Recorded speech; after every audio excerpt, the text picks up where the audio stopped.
नमस्कार दोस्तों, आपका स्वागत है आपके अपने YouTube channel Vidhi Judicial Academy में। मेरा नाम है Vijendra Verma and I am the director founder of the Vidhi Judicial academy.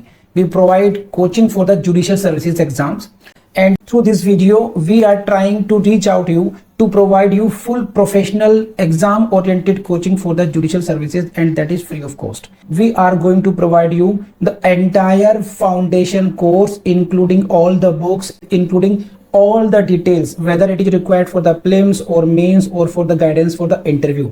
Section 36 BNSS deals with the procedure of arrest and duties of the officer making arrest. It was earlier section 41B, now it is section 36 BNSS. First question in your prelims will come from the heading itself. Heading से ही question आएगा, तो इतना ही याद कर लीजिए, कम से कम ये पहला काम होना चाहिए आपको। Which section deals with the procedure of the arrest and the duties of the officer making arrest. क्या कहता है ये? Every police officer, please see this, every police officer, कौन सा police officer? While making an arrest, जो police officer arrest कर रहा है, shall, they have used the word shall. Every police officer while making an arrest shall means he is duty bound for this. Bear an accurate, underline, visible, underline, clear identification of his name, which will facilitate easy identification. Number one, देखिए, while this is in the term of the duty of the police officer who is making an arrest। जो police officer गिरफ्तार कर रहा है किसी व्यक्ति को, तो उसके कर्तव्य क्या होंगे? नंबर वन, उसकी मैंडेटरी ड्यूटी है कि वो आइडेंटिफिएबल होना चाहिए। जो एक्यूज है या उसके जो नियर डियर है, उनको पता होना चाहिए कि हु अरेस्टेड हिम। तो फॉर द पर्पज क्या है कि यहां पर उसके फिर एक आइडेंटिफिकेशन का प्रॉपर तरीके से, प्रॉपर आइडेंटिफिकेशन के लिए क्या करना पड़ेगा? Accurate, visible and clear identification of his name. Head constable so and so, ASI so and so, sub inspector so and सो। तो अपने नाम की पट्टी यहाँ पर प्रॉपर तरीके से यहाँ पर होनी चाहिए। खास बात क्या होनी चाहिए? उसका जो नेम है वो कैसा होना चाहिए? एक्यूरेट होना चाहिए, उसमें कोई गलती नहीं होनी चाहिए, विजिबल होना चाहिए और क्लियर होना चाहिए। बस इतना काम करना है। दूसरा क्या है? He shall prepare a memorandum of arrest. This is very very important. और जब आप प्रैक्टिस में आप आएंगे, अगर आप देखेंगे प्रैक्टिस में या फिर एज ए जुडिशियल ऑफिसर, आपके सामने जब कोई चार्जशीट आएगी तो उसमें एक डॉक्यूमेंट होता है अरेस्ट मीमो। ये जो डॉक्यूमेंट है बहुत इंपॉर्टेंट डॉक्यूमेंट होता है, और ये प्रूव करता है कि जो अरेस्ट हुई थी उस समय की अरेस्ट दैट वाज, क्योंकि अरेस्ट को कई बार क्या चैलेंज कैसे करते हैं कि साहब हमें तो घर से उठा लिया था, है ना, हम वहां पर थे ही नहीं जहां से अरेस्ट दिखाई जा रही है, या हमें तो 10 दिन पहले ही इन्होंने उठा लिया था और 10 दिन से इन्होंने हमें अपने पुलिस स्टेशन में, पुलिस चौकी में या कहीं और पर बंधक बना के रखा हुआ था। तो there are several kind of allegations upon the police from the side of the accused.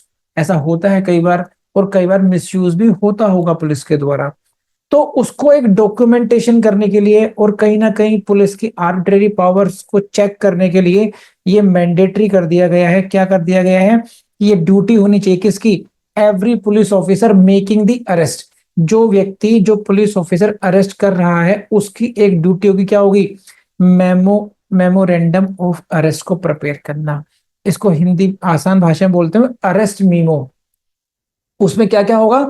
ये सब होना चाहिए उसमें, नंबर वन। और ये सारी चीजें देखिए, ये जो सेक्शन 36 है, I guide you, this section 36 may not come in your mains exam. ये हो सकता है आपके मेंस एग्जाम में नहीं आए, बट हाई चांसेस हैं from this section you can see in your exam in prelims.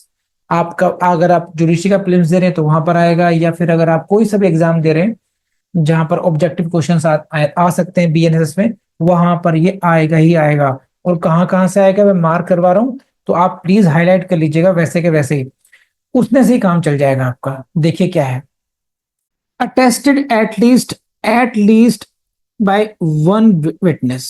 एक गवाह के द्वारा कम से कम उसको अटेस्ट करना चाहिए। तो यहां से क्वेश्चन आ जाएगा कि मिनिमम अटेस्टिंग विटनेस कितने होने चाहिए अरेस्ट मेमो पर, मिनिमम अटेस्टिंग विटनेस कितने होने चाहिए? Answer is 1। कम से कम एक तो होना ही चाहिए। ये आपका प्रीलिम्स का आंसर हो गया। Write down P for prelims. और ये कौन होना चाहिए, इसके बारे में बात आ गई।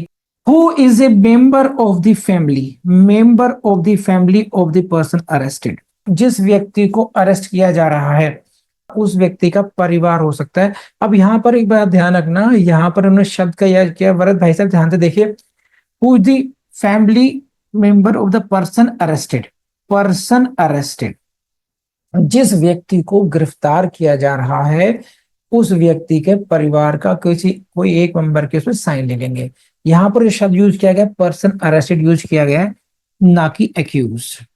ठीक, तो it is not necessary that it should B use for the accused person. Sometimes a person who may not be an accused may be arrested. बात यहां पे देखनी है केवल कि किस व्यक्ति को हम यहां पर अरेस्ट कर रहे हैं, बस। Making an arrest for whatever reason, कैसे कैसे हो सकता है? आप कहेंगे कि सर अगर एक्यूज नहीं है तो उसको अरेस्ट क्यों करेंगे? अरेस्ट हो सकता है नंबर 1 कि अगर उसको ऐसी स्थिति है कि he was summoned by the court, court से सम्मन थे कि भाई तुम्हें प्रस्तुत होना है, वो नहीं हो रहा है अगर, और उसको फिर वारंट करेगा इशू, अगर नहीं आ रहा है तो उसको अरेस्ट करना पड़ रहा है। तो जब भी कभी आप अरेस्ट करेंगे आप किसी व्यक्ति को तो आप अरेस्ट में वो बनाएंगे। समटाइम्स ए विटनेस में be arrested, sometimes any person में भी सस्पेक्ट हो सकता है, एक्यूज हो सकता है। तो यहां पर अरेस्टेड पर्सन कोई भी हो सकता है। Be technical in this approach बस। तो किस किस से टेस्ट करा सकते हैं? परिवार का कोई सदस्य हो सकता है, या फिर मान लीजिए परिवार का कोई सदस्य नहीं है, और कौन हो सकता है? ये रहा आपके सामने, respectable member of the locality where the arrest is made. जिस लोकेलिटी में अरेस्ट की गई है वहां का कोई आदरणीय सदस्य, उस समुदाय का, वहां का रहने वाला कोई भी सदस्य, कोई भी व्यक्ति उससे साइन करा सकते हैं आप। तो यहां पे ध्यान रखने अटेस्ट हो गया। अब इससे क्या चलता है पता? देखिए, क्रिमिनल लॉ में एक टर्म हम यूज करते हैं इंडिपेंडेंट विटनेस। क्या कह रहा हूं मैं? इंडिपेंडेंट विटनेस, कहीं भी लिख लीजिए। जैसे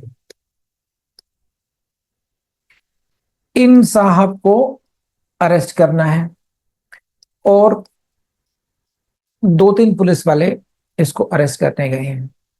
अब आपने एक मीमो बना दिया, मीमो लिखेंगे नाम, उसका पूरा डिटेल लिखेंगे, नाम उसका, son of so and so, resident so and so, time डालेंगे कब अरेस्ट किया, डेट लिखेंगे कब अरेस्ट कर रहे हैं। लेकिन अभी कौन सा, ये पार्टी सब इंटरेस्टेड है, ये कल को कोई आरोप लगाएगा, पुलिस वाले कहेंगे नहीं, ये पर्सन क्या कह सकता है? I was arrested not on 10th of the month but on the 1st of the month. मुझे तो पहली तारीख में गिरफ्तार कर लिया गया था, 10 तारीख को गिरफ्तार नहीं किया गया था, गलत बोल रहे हैं। दूसरी बात, कई बार क्या होता है कि कॉन्टिन्यूटी में वो चलती है, प्रोसेसिंग चलती है। जैसे फॉर एग्जाम्पल पुलिस वालों ने एक मकान पर, एक वहां पर रेड की, ठीक, ये वॉल है और उसके उस तरफ उन्होंने देखा कि आवाज आ रही है, प्रोहिबिटेड वाइल्ड लाइफ स्पेसीज को रखा गया है, जैसे डक्स, गीज बोलते हैं उसको, जो डक्स, वाइल्ड डक्स को गीज बोलते हैं, उनको रखा गया है। अब यहां पर रेड की गई, तो दोज डक्स और geese were recovered, police report was FIR was registered, thereafter the accused was arrested। तो there is a sequence of the events, sequence होगा इवेंट्स का कि पहले हम वहां पर पहुंचे, या we got the information, thereafter we along with the raiding team reached at the spot पर पहुंचे। फिर क्या हुआ? फिर वहां पर आकर के हमने डोर को नॉक किया, गेट खुलवाया। उसके बाद में क्या हुआ? Then we entered into the premises. फिर क्या हुआ? We saw so many ducks और गीज वर देयर। ओके, फिर क्या हुआ? हमने पूछा कि do you have any certificate और order of the government to keep them. Then फिर क्या हुआ? He denied to have. Then इस तरीके से। तो अब वहां पर क्या है कि एक डॉक्यूमेंट क्या आ जाएगा? अरेस्ट मेमो भी आ जाएगा डॉक्यूमेंट एक। तो अगर ट्रायल में, ड्यूरिंग ट्रायल एक्यूज का ही डिफेंस हो सकता है कि ये प्लांट किया गया था ये सब कुछ, and no proceedings was held at by house, held by house, कोई मेरी पोस्टिंग मेरे घर पे की ही नहीं गई थी, मुझे तो उन्होंने पुलिस स्टेशन बुला दिया था और सारे कार्रवाई वहीं पे की गई थी। तो डिफेंस के लिए अरेस्ट मीमो हुआ, सर्च मीमो हुआ, सीजर मीमो हुआ, उनकी कॉन्टिन्यूटी मेंटेन हुआ नहीं है, उनमें कौन कौन से विटनेसेस के साइन हैं या नहीं है, उनसे काफी कुछ प्रोसिक्यूशन को भी हेल्प मिलती है और उनसे काफी कुछ डिफेंस को भी मिलती है। जैसे कि सेक्शन 36 में रिक्वायरमेंट दे दी गई कि it this arrest memo should be attested by at least one witness who can be the family member or who can be the any respected member of the society locality। अगर ये signed है उस तरीके से तो ये prosecution को favour करेगा कि देखो अरेस्ट हुई थी, arrest was as per the procedure, और ये रहा उसका विटनेस कि किसकी प्रेजेंस में हमने अरेस्ट किया था। तो आप अरेस्ट को अब झुटला नहीं सकते हैं, आप ये नहीं कह सकते हैं कि आपको इलीगली डिटेन किया गया था। तो आप इसकी प्रैक्टिकल यूटिलिटी समझ पा रहे हैं, नहीं समझ पा रहे हैं? Please let me know fast, जल्दी से बताइए everyone. Now I come to the second number fast. Second, it should be the countersigned by the person arrested, जिस व्यक्ति को अरेस्ट किया जा रहा है उससे भी काउंटर साइंड कराना पड़ेगा, ये नेक्स्ट पॉइंट हो गया।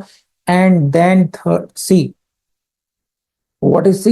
Inform the person arrested. Inform the person arrested that he has a right to be to have a relative or a friend or any other person named by him to be informed of his arrest.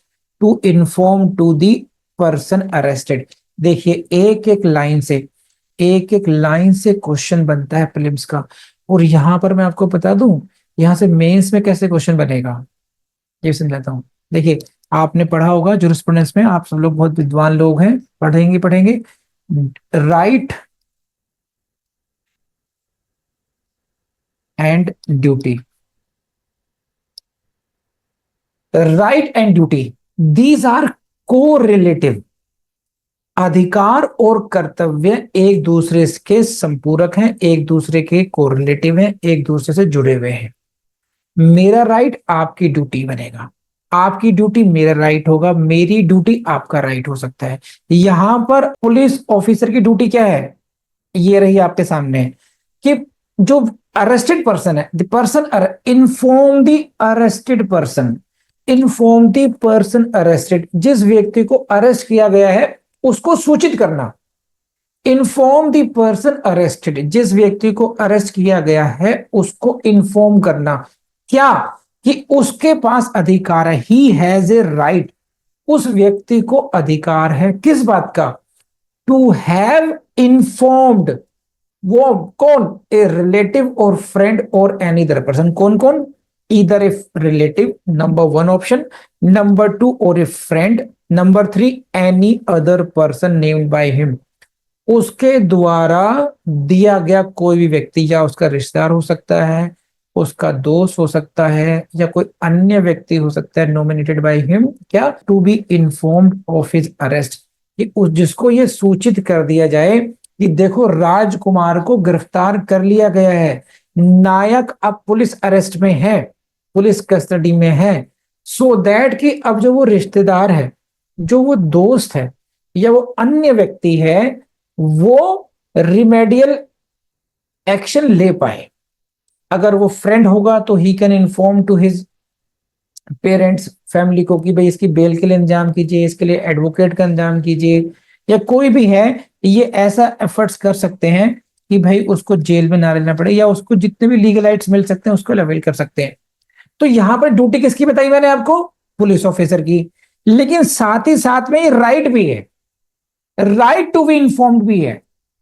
Police officer की duty हुई, और person accused, person arrested कि क्या हो गया, क्या क्या हो गया, राइट, ये इसका अधिकार हो गया। जिस व्यक्ति को गिरफ्तार किया गया है वो उसका अधिकार क्या है, उसका अधिकार क्या है कि उसको सूचित किया जाए।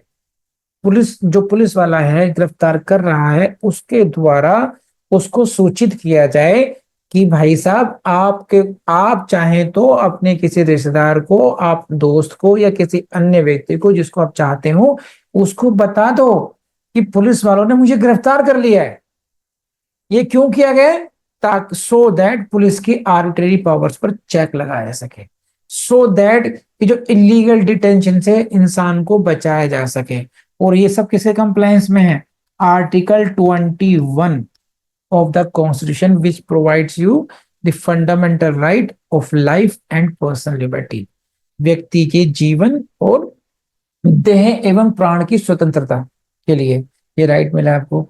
तो आपसे मेंस में क्वेश्चन बन सकता है। क्या क्वेश्चन बनेगा? लिख लीजिए question, what are the rights of a person arrested? जिस व्यक्ति को गिरफ्तार किया गया है उस व्यक्ति के अधिकार क्या क्या है। सेकंड क्वेश्चन मेन से क्या क्वेश्चन बन सकता है? Discuss the duties of the police officer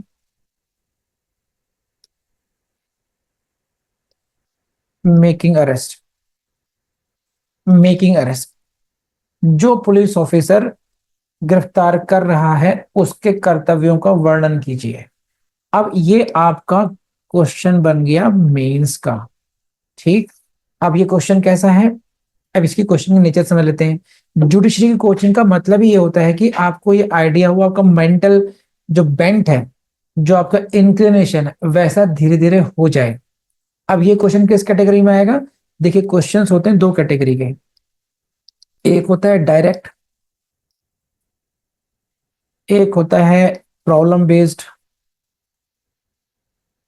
और एक होता, एक कैसे कहते हैं, कॉन्सेप्ट बेस्ड।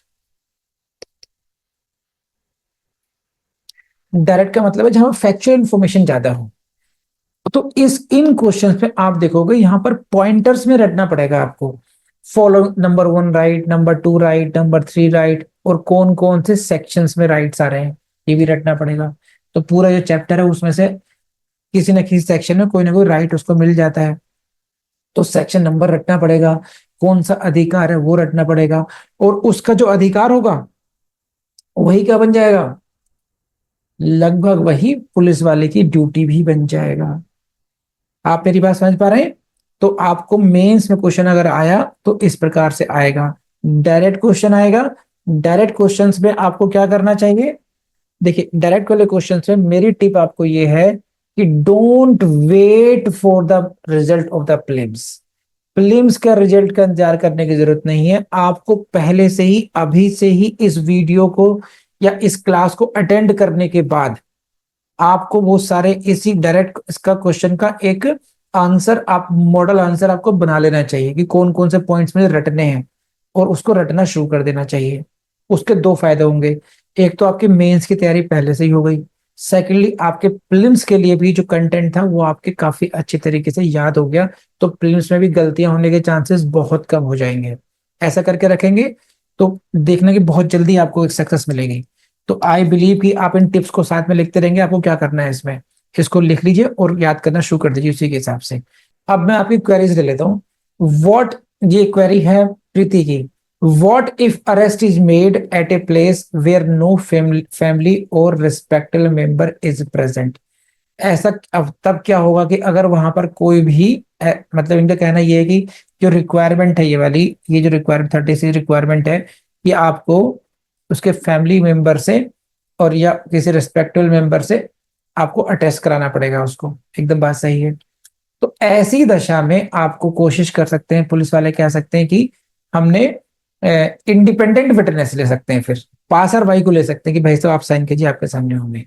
नहीं तो फिर आप अपने उसमें जस्टिफाई करेंगे पुलिस डायरी में। क्या करते हैं, सेट लैंग्वेज बताता हूं क्या करते हैं। ये जनरली जो आपकी सिचुएशन बता रही हैं आप प्रीति मैडम, ये कहाँ पर आती हैं? जो एनडीपीएस एक्ट में ड्रग्स वगैरह पाई जाती हैं, या कई बार जो हैबिचुअल जो थीप होते हैं, चोर होते हैं, वो पकड़े जाते हैं, तो उनके लिए पुलिस कहाँ पकड़े जा रहे हैं? वो बस स्टैंड पे पकड़े जा रहे हैं, वो रेलवे स्टेशन पे पकड़े जा रहे हैं, या उन हाईवे पर ऑन रोड ऐसे लोगों पर दबिश दी गई इंफॉर्मेशन के बेस पर अरेस्ट किया जा रहा है।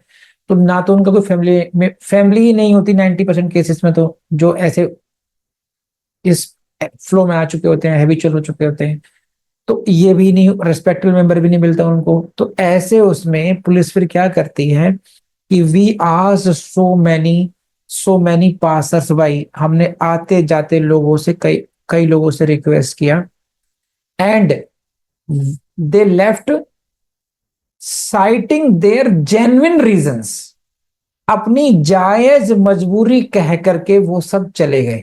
उनको भी बचाते हैं कि उनको हम, क्योंकि आपकी ड्यूटी है फिर कोऑपरेट करना, तो लिखते हैं कि नहीं नहीं हम उन्होंने अपनी जायज मजबूरी बता करके वहां से चले गए, वो साइटिंग देयर जेन्युइन रीजंस। तो इस तरीके से फिर उस लूप होल को वो फिलअप करने की कोशिश कर सकते हैं। अब ये नहीं है कि भाई अरेस्ट तो होगा ही होगा, ये एक प्रोसीजरल रिक्वायरमेंट है, इससे कोई अरेस्ट ऐसा नहीं कि अरेस्ट इलीगल हो जाएगी। It he should try it for this if it is possible. बात समझ आई आपको? नेक्स्ट क्वेरी ले लेते हैं। What will the consequence of not informing, अगर उसको अरेस्ट इन्फॉर्म नहीं किया जा रहा है, इनकी सी पॉइंट्स है कि अरेस्ट इन्फॉर्मेशन नहीं दी गई है, तो इसका कोई जो कॉन्सिक्वेंस है वो केवल एक डाउट सा क्रिएट हो जाएगा प्रोसिक्यूशन स्टोरी में। जब प्रोसिक्यूशन सारी स्टोरी नरेट कर रहा है, केस बिल्डअप कर रहा है ड्यूरिंग ट्रायल, अगर ये बात नहीं, ये रिकॉर्ड में आ जाता है कि he was not informed about this, और तो कहीं ना कहीं ट्रायल में हल्का फुल्का 0.01% डेंट पड़ता है, बहुत सिग्निफिकेंट कुछ भी नहीं होगा इसमें। हाँ, एक काम हो सकता है, एज ए मजिस्ट्रेट आप जो सामने वाला पुलिस ऑफिसर है उसको पूछ सकते हैं, क्यों क्यों नहीं किया आपने ये, एक्सप्लेन कीजिए, राइटिंग में एक्सप्लेनेशन दीजिए, मुझे बुलाइए, अपने एसएचओ को बुलाइए, आपने इसमें क्या तरीका है ये, आप अवेल ना कर रहे हैं लॉ की दिस दैट करके। एक मजिस्ट्रेट को पुलिस ऑफिसर को थोड़ा सा टाइट करने का, तंग करने का एक मौका मिल जाता है। प्रैक्टिकल बात ये भी है इसमें, एक एंगल ये भी होता है इसमें, तो मैं तो आपको सारे एंगल ही बता रहा हूँ, ठीक है। बीइंग प्रोसिक्यूटर जो मैंने कोर्ट में देखा है, तो जो प्रैक्टिकल चीज वो बता रहा हूँ, थ्योरेटिकली एकेडमिकली बहुत फर्क नहीं पड़ता इन चीजों से। अरेस्ट पर कहीं ना कहीं अगर अरेस्ट को चैलेंज किया जा रहा है कि भाई this was an illegal arrest, ठीक, तो बेल के मैटर पर कहीं ना कहीं कोर्ट इन चीजों का, इनको एक ग्राउंड बना सकती है कि you did not follow the strict procedure, तो it can be one of the ground for releasing the arrested person on bail, कि ठीक है, अभी इसको बेल पे छोड़ दिया जाए। तो प्लीज लेट मी नो, मुझे आपकी बात आपको मेरी बात समझ में आई नहीं आई? तो हम ये this is all about section 36। हाँ, इसमें एक पॉइंट रह गया, सी पॉइंट को देखिए आपने। सी पॉइंट में क्या राइट था कि एक्यूज को आप ये इन्फॉर्म करोगे कि भाई आप अपने रिलेटिव को, अपने दोस्त को या किसी अन्य व्यक्ति को हमसे सूचना दिलवा दीजिए, लेकिन कब जरूरत नहीं पड़ेगी इसकी, ये देखिए इसका exception, unless the memorandum is attested by a member of his family. It means if the arrest memo is attested by the family member, तो मतलब क्या है भाई, जब वो साइन कर रहा है, it means he is already informed, then there is no need of अलग तरह की इंफॉर्मेशन देने की। when the family member is attesting the arrest memo, ये impliedly उसको इंफॉर्मेशन मिल गई है अरेस्ट की, फिर कहीं और अलग से कोई सेपरेट इंफॉर्मेशन की जरूरत उसमें नहीं रह जाती है। तो this is all about section 36 BNSS, farmer section 41B CRPC। Okay दोस्तों, मुझे पूरी उम्मीद है कि ये वीडियो आपको बहुत पसंद आया होगा। एंड देखिए अपने YouTube चैनल को, आपका अपना YouTube चैनल है विधिशूल एकेडमी, इसकी प्लेलिस्ट को जरूर टाइम देकर के आप देखते रहिए। वी आर कॉन्स्टेंटली अपडेटिंग दोस्त, तो कौन कौन से वीडियोस हम डाल चुके हैं, आपको यकीन मानिए जुडिशरी की कोचिंग के लिए या फिर इस लेवल के किसी भी एग्जाम के लिए आपको कहीं भी जाने की जरूरत नहीं होगी। Thank you very much.